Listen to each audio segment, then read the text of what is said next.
Chemistry class 9 chapter number 2 में हमारा topic है कैथोड रेज और डिस्कवरी ऑफ कैथोड रेज और discovery of electron. Cathode rays की दरियाफ्त या इलेक्ट्रॉन की दरियाफ्त टॉपिक एक ही है, क्योंकि कैथोड रेज को बाद में इलेक्ट्रॉन का नाम दिया गया। तो स्टार्ट करते हैं यहाँ पे एक एक्सपेरिमेंट से, जो कि सर विलियम क्रूक्स ने ये एक्सपेरिमेंट परफॉर्म किया था। ये एक्सपेरिमेंट आपके सामने इसका सिस्टम दिया हुआ है। तो उसने क्या किया, विलियम क्रूक्स ने एक डिस्चार्ज ट्यूब लिया। ये आपके सामने एक डिस्चार्ज ट्यूब है और इस डिस्चार्ज ट्यूब के अंदर एक गैस भर दी और गैस का जो प्रेशर है वो काफी लो रखा गया। वैक्यूम पंप के जरिए से गैस के प्रेशर को बहुत कम किया गया। 10⁻⁻⁴ एटमॉस्फेरिक रखा गया गैस के प्रेशर को। और फिर इसके साथ दो इलेक्ट्रोड कनेक्ट किए, मेटल इलेक्ट्रोड, एक यहाँ पे और एक यहाँ पे।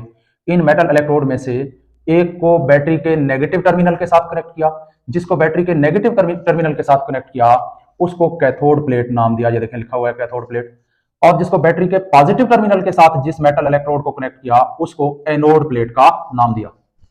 अब उसने क्या किया, उसने बैटरी से कनेक्ट करने के बाद इस गैस में से इलेक्ट्रिक करंट गुजारी।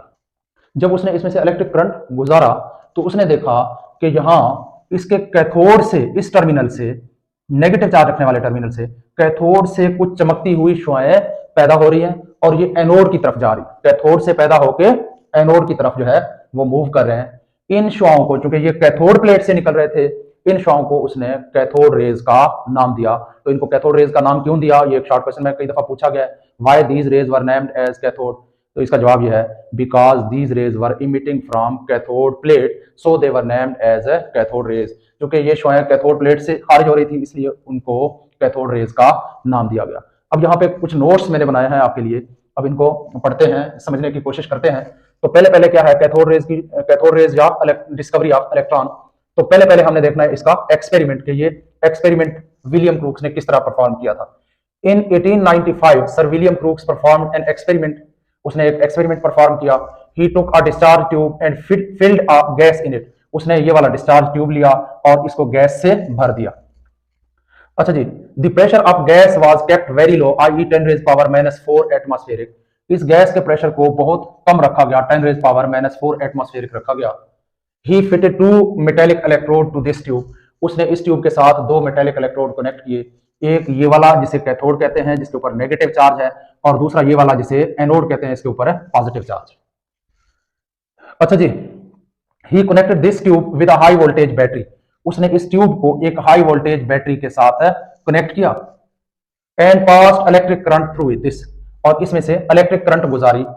He observed that some shining rays were emitting from the cathode and were moving toward anode. उन्होंने ऑब्जर्व किया, उन्होंने देखा कि कुछ चमकती हुई शुआएं कैथोड से पैदा होकर एनोड की तरफ जा रही हैं।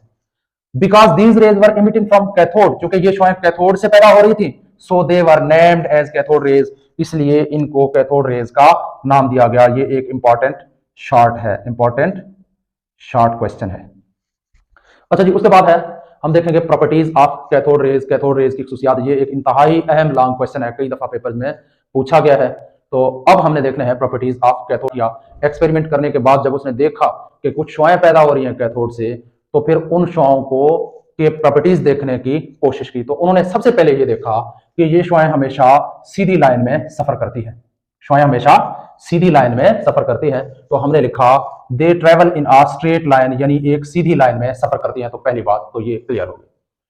उसके बाद उसने क्या किया, इनको इलेक्ट्रिक और मैग्नेटिक फील्ड में से गुजारा ताकि इनके चार्ज का पता चले, क्योंकि कोलम लॉ के मुताबिक है जिस चीज के ऊपर है पॉजिटिव चार्ज है वो इलेक्ट्रिक फील्ड में नेगेटिव प्लेट की तरफ मूव करेगा, और जिसके ऊपर नेगेटिव चार्ज है वो इलेक्ट्रिक या मैग्नेटिक फील्ड में वो पॉजिटिव प्लेट की तरफ जो है वो मूव करेगा। क्योंकि कोलम लॉ के मुताबिक अपोजिटली चार्ज जो चीजें होती हैं या अपोजिट चार्जेस जो होते हैं वो एक दूसरे को अट्रैक्ट करते हैं, जबकि जो सिमिलर चार्जेस होंगे वो एक दूसरे को रिपेल करते हैं। तो अब हम देखेंगे कि जब इनको इलेक्ट्रिक और मैग्नेटिक फील्ड में गुजारा गया तो ये किस तरफ डिफ्लेक्ट हुए, आया कि वो पॉजिटिव प्लेट की तरफ डिफ्लेक्ट हुए या नेगेटिव की तरफ। अगर तो वो पॉजिटिव की तरफ डिफ्लेक्ट हुए तो इसका मतलब है उनके ऊपर नेगेटिव चार्ज है। अगर वो नेगेटिव की तरफ डिफ्लेक्ट हुए तो इसका मतलब है इनके ऊपर पॉजिटिव चार्ज है। तो उन्होंने क्या किया, देखें ये इलेक्ट्रिक फील्ड तो ये है ही है। अब इलेक्ट्रिक फील्ड में क्या दिख रहा है, इलेक्ट्रिक फील्ड में जब इनको गुजारा जा रहा है तो इनका झुकाव किस तरफ है, पॉजिटिव प्लेट की तरफ है ना, नेगेटिव से निकलकर पॉजिटिव की तरफ जा रहे हैं। फिर अगर हम जहां ये फर्ज करते हैं ये एक मैग्नेटिक फील्ड है, जब इनको मैग्नेटिक फील्ड में से गुजारा गया ये फर्ज करते हैं एक मैग्नेटिक फील्ड है, ये मैग्नेटिक फील्ड में ये इसका पॉजिटिव पोल है, ये इसका नेगेटिव पोल है, ये हमारे पास कैथोड रेज है। जब इनको इस तरह से गुजारा गया तो देखा गया कि ये किस तरफ झुक रहे हैं, इनका झुकाव किस तरफ है, इनका झुकाव पॉजिटिव पोल की तरफ है। मैग्नेटिक फील्ड में ये पॉजिटिव पोल की तरफ झुक रहे हैं, डिफ्लेक्ट हो रहे हैं। इसका मतलब ये हुआ कि इनके ऊपर है नेगेटिव चार्ज है। Their deflection in electric field or magnetic field shows that they were negatively charged particle, इनके ऊपर नेगेटिव चार्ज है। अब कुछ कमजोर स्टूडेंट होते हैं तो वो सिंपली ये भी लिख सकते हैं कि they are negatively charge particle, इनको कोई ज्यादा डिफ्लेक्शन वाली बातें लिखने की जरूरत है नहीं है। अच्छा जी, उसके बाद उसने क्या किया, यहाँ पे इनके सामने, इन शुआओं के सामने उन्होंने कोई बॉडी रख दी। फर्ज करते हैं, मैं यहाँ पे थोड़ा सा मिटा के आपको समझाने के लिए, यहाँ पे इस तरह से फर्ज करते हैं ये एक ओपैक बॉडी है हमारे पास, गैर शफाफ जिस्म है। ओपैक बॉडी मींस गैर शफाफ जिस्म है। जब इसमें से हम गुजारेंगे इसमें से जब हम कैथोड रेज को गुजारेंगे तो देखेंगे क्या होगा। जब ये रेज यहाँ पे आके किसी ओपैक बॉडी से टकरा रहे हैं तो आगे इसका साया बन रहा है, तो उसका साया बना रहे हैं।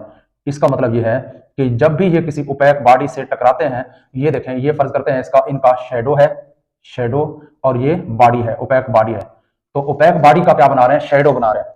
तो विलियम क्रूक्स ने देखा कि जब भी ये किसी ओपैक बॉडी से टकराते हैं तो उसका साया बना देते हैं।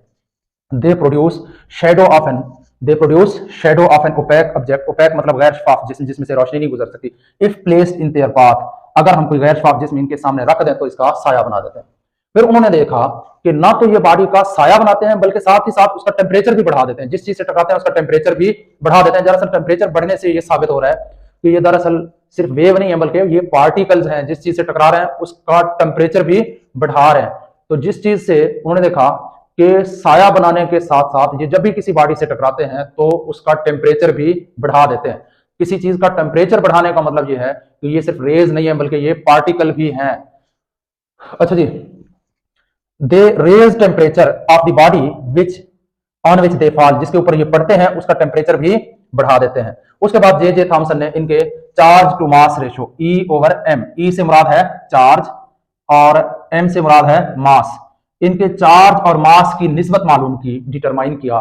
तो देखा कि इनका चार्ज टू मास रेशो जो है वो इलेक्ट्रॉन की चार्ज टू मास रेशो के इक्वल है। एक साइड पे ये पार्टिकल हैं, फिर इनके ऊपर नेगेटिव चार्ज है, फिर ये क्या है, इनका चार्ज टू मास रेशो भी इलेक्ट्रॉन के बराबर आ रहा है। इन तमाम चीजों से ये साबित होता है कि ये दरअसल इलेक्ट्रॉन है। अच्छा जी, J Thomson determine their charge to mass ratio of cathode rays. तो इनके चार्ज टू मास रेशो किसने दरियाफ्त किए थे, जे थॉमसन ने फर्स्ट टाइम मालूम किए थे।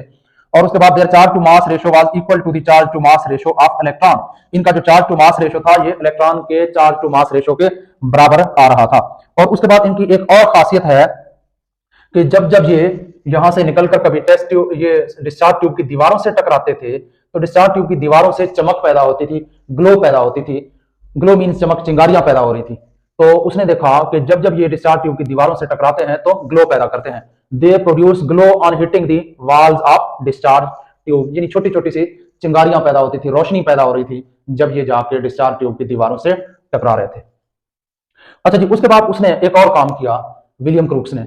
उसने इसमें मौजूद जो पहले जिस गैस के ऊपर उन्होंने ये एक्सपेरिमेंट किया था, जो भी गैस इसके अंदर जो है वो डाला था, अब उन्होंने उस गैस को रिमूव करके एक और गैस डाल दिया, यानी गैस को तब्दील किया। जब उन्होंने गैस को तब्दील किया तो उन्होंने देखा कि गैस को तब्दील करने पर इन शुआओं की नेचर के ऊपर, फितरत के ऊपर कोई असर नहीं पड़ रहा। तो गोया हम कह सकते हैं कि इन शुआओं की नेचर का डिस्चार्ज ट्यूब में मौजूद गैस की नेचर के साथ कोई ताल्लुक नहीं है। तो their nature does not depend upon the nature of gas present in discharge tube. जो भी मर्जी आप गैस रखें डिस्चार्ज ट्यूब में, लेकिन कैथोड रेज की खसूसियात के ऊपर कोई फर्क नहीं पड़ेगा। तो ये हैं हमारे प्रॉपर्टीज ऑफ कैथोड रेज। काफी अहम क्वेश्चन है, तो इसलिए इसके नोट्स भी बना लें स्टूडेंट्स और स्क्रीनशॉट ले लें आप, और नोट्स बनाने के बाद इसको समझ के याद भी कर लें।